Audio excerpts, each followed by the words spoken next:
চৌদ্দগ্রাম বাজারে গেলাম ফল কেনার জন্য। ফল দোকানে গিয়ে ফলওয়ালাকে বললাম, ভাই আমাকে আধা ডজন অর্থাৎ 6টা কমলা দেন। কমলা দিল, আমি দেখলাম না কমলাগুলো। আমি নিয়ে বাড়িতে চলে আসলাম।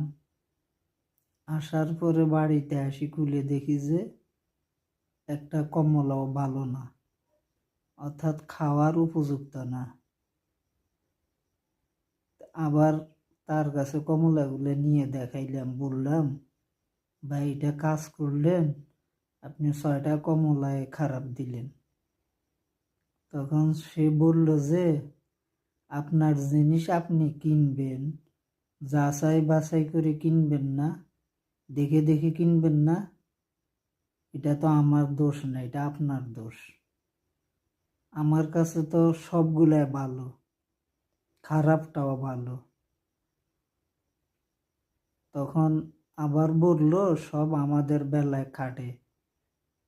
আপনারা যে 5 বছরের জন্য নির্বাচনের সময় নেতা নির্বাচন করেন, দেখে শুনে কি ভোটটা দেন? জেনে শুনে কি ভোটটা দেন? এক প্লেট বিরিয়ানি খাওয়ার বদলে আপনাদেরকে গাড়িতে করে নিয়ে আসে, আবার বাড়িতে দিয়ে আসে, আবার 500 টাকা দিয়ে 1000 টাকা দিয়ে আপনারা খুশি হয়ে যান। এরপরে যখন সে নির্বাচিত হয়, তার দেখা পান না, যোগাযোগ পান না। 5টা বছর পর্যন্ত আপনারা ঠকেন। সে কোটি কোটি টাকার মালিক হয়ে বিদেশি ব্যাংকে জমা করে।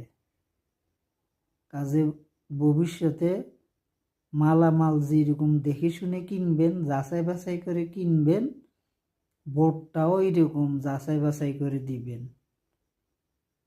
মনে রাখবেন আমার কথাটা। তো জীবনের একটা শিক্ষা হয়ে গেল ফলওয়ালার কাছ থেকে। এই শিক্ষাটা গ্রহণ করলাম, এই জন্য এই শিক্ষাটা আপনাদের কাছে আমি শেয়ার করলাম। আমার মতো আপনারাও ঠকিয়েন না।